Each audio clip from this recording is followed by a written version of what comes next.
Get into a time machine and think this is the year 2001, where K3G has released. Imagine it's a digital world where the relationship that both of us share week in and week out discussing movies exists even then.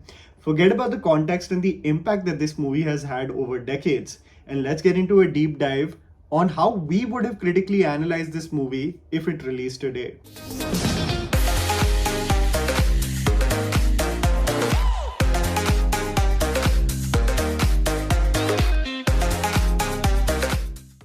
It has been quite the spectacular year for Hindi cinema, both from a financial point of view and the variety of stories coming your way. You've got the box office mammoth with the exceptionally loud and patriotic saga of Gadar, an exceptionally powerful and inspiring tale like Lagan, which I'm sure unanimously everyone believes should be the selection for the Oscar submission for India, and you also had a transformative new wave of contemporary storytelling with Farhan Akhtar's Dil Chahta Hai. That easily is my favorite film of the year. However, the end of the year presents Karan Johar just off of the success of his debut film Kuch Kuch Hota Hai, presenting a family drama with a stacked cast of talented actors. Does the young director have a connection with the pulse of mass India? Let's do a deep dive regarding the same. The film focuses on the illustrious Raichand family, the patriarch Yash Raichand played by Amitabh Bachchan and his wife Nandini played by Jaya Bachchan, the duo returning on the big screen together after 20 long years. The tale focuses on the conflicts that arise in the family because of some of the drastic personal decisions taken by their elder son Rahul, played by Shah Rukh Khan. How Rohan, played by Hrithik Roshan, the youngest in the family, aims to make sure the burned bridges are settled and his loved ones can finally be happy and united like they were in his formative years forms the basic premise of this film. Here's me telling you the good and bad aspects of the movie so that you guys can ultimately decide whether to watch it in theaters or not.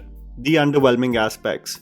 Running time and suspension of disbelief. The film is 3 hours and 30 minutes long, and I understand that I should be accustomed to it, especially after the running time of Gadar and Lagan, which were 3 hours and 5 minutes and 3 hours and 44 minutes respectively. But it is representative of filmmaking just being too indulgent with their films and subplots, so much so that the narratives can become extremely exhausting. If I look at strictly from an editing point of view, there are so many generic and forgettable sequences that could have easily been avoided. You've got the integration of Johnny Lever and the forthcoming wedding of Kajol's sister played by Simone Singh that is just one comedic gag after the other. Some songs that are hilariously also integrated in the screenplay to represent some form of patriotism, like when Hrithik dances on the streets of London on a rendition of Vande Mataram. If his love for the country was not clear enough, Hrithik sports an Indian flag sweater later in the film too. This is also true for a Karwa Chauth sequence, which is the most elaborate sequence for a rather intimate festival. But that's probably the Kajol way. Opulence is needed even in the most private events. The editing could have been far more crisp despite Johar wanting to cover every festival of the calendar year. He somehow manages to place the national anthem in the narrative too. I guess his target audience are the Desis abroad who just miss India. The other aspect of the film which will slightly be tough for you to fathom, especially if you don't resonate with the emotional beats of the film, is the details it convinces you are in their natural setting. I mean, you've got this palatial house just a few kilometers away from Chandni Chowk, and I am still wondering where in central Delhi such a palatial property can exist. Jaya Bachchan throughout the film has spidey senses which are indicative of maa ka pyar. But the toughest to fathom is this boy transforms to become Hrithik Roshan just by losing weight. We all wish life was this simple. Overacting and regressive nature of storytelling. The massive split between audiences regarding this film is going to be twofold. Either you're going to be emotionally invested in this film, so the over-the-top nature of its characters and plot will not distract you, or you will find it tough to connect with the characters simply because of its larger-than-life treatment. I was thoroughly invested, but acknowledged several facets of it from the perspective of those criticizing the film. This is especially true for the characters of Pooh and Anjali played by Kareena and Kajol respectively. Pooh is a character that can be dismissed as cringe or will become an icon for the ages. There are no two ways about it. She's loud, expressive, confident, witty, and a concoction tough to fit in one box. And while Kareena stands out in the quips dispersed in the screenplay, she may get unnecessarily loud for some. Kajol's pitch becomes slightly questionable in the emotional moments, but she is flawless with her comic timing. You can also see Hrithik being raw in his performance, especially sticking out like a sore thumb when he confronts his father. The regressive nature of the storytelling and something that still rubs me the wrong way is a funeral sequence where any character in their right mind would not accept the dramatic step taken by a character. Clearly at a time for mourning, almost feeling a sense of ownership to play the male savior becomes way too over the top. People would assume that the dynamic between Amitabh Bachchan and Jaya Bachchan may have regressive undertones, but Jaya Bachchan has an exceptional arc with respect to their relationship. The good. Music and choreography. There is absolutely no doubt in my mind to label this film as a musical for the ages. Somehow Karan Johar has hit another home run after Kuch Kuch Hota Hai with his music album. Composed by Jatin Lalit and Sandesh Shandilya, the sheer range that the music covers is just an indication of how essential it is for Karan Johar to formulate an effective musical.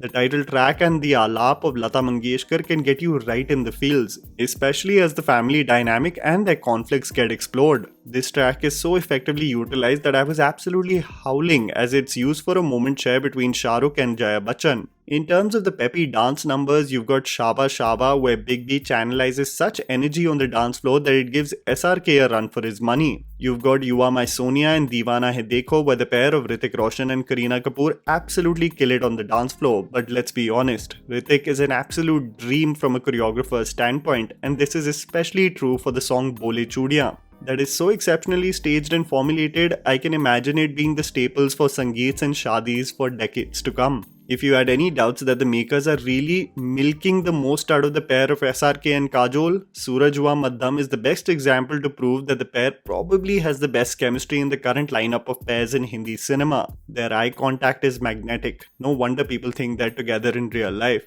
Chemistry and performances. The reason why this film really becomes an emotional ride that I fully connected with, despite its over-the-top nature and insistence in the suspension of disbelief, is the chemistry and dynamic shared between various characters.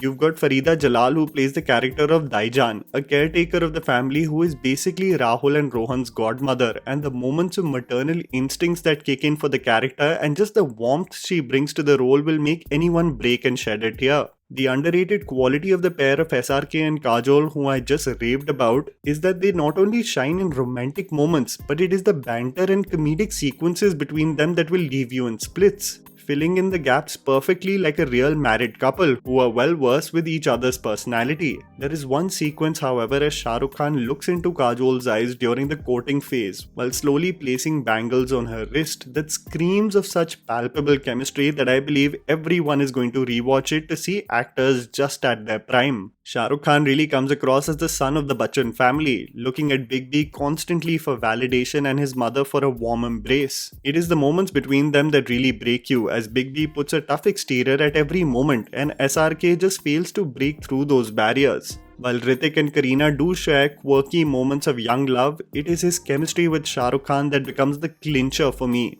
Scenes that absolutely break me as Hrithik teary-eyed looks on to his big brother and wishes for the family to finally stand united. You might criticize Karan for many aspects, but he gets the emotional core bang on for the masses. Genuinely heartbreaking and emotional moments. The importance of family becomes the core of this film, the essence of acceptance despite our choices and differences as one carves a path for themselves. There are moments throughout this film that are still vivid in my memory. A moment of doubt in Farida Jalal's mind, a sense of home on a bench shared with a brother, eye contact and embrace with one's own mother after years that breaks you into pieces, and more importantly, the question of whether the stoic father will ever accept the distance and rift that he has caused in his loving family. This is what we have been essentially talking about on the channel, that if the emotional beats of a movie are done with conviction, it somewhat overrides the scale and opulence with which the storytelling is presented. K3G may have many silly moments, but its performances and the family dynamic really translate into the audience's experience. A lot of laughs and a lot of sorrow. And that was the video, guys. Write down in the comments below what you thought about K3G. Please don't forget to follow me on Instagram, the handle's right in front of you. Follow me at JammyPants4. Also, please support us by smashing the like button and subscribing to our channel for weekly content ahead. Thank you for watching.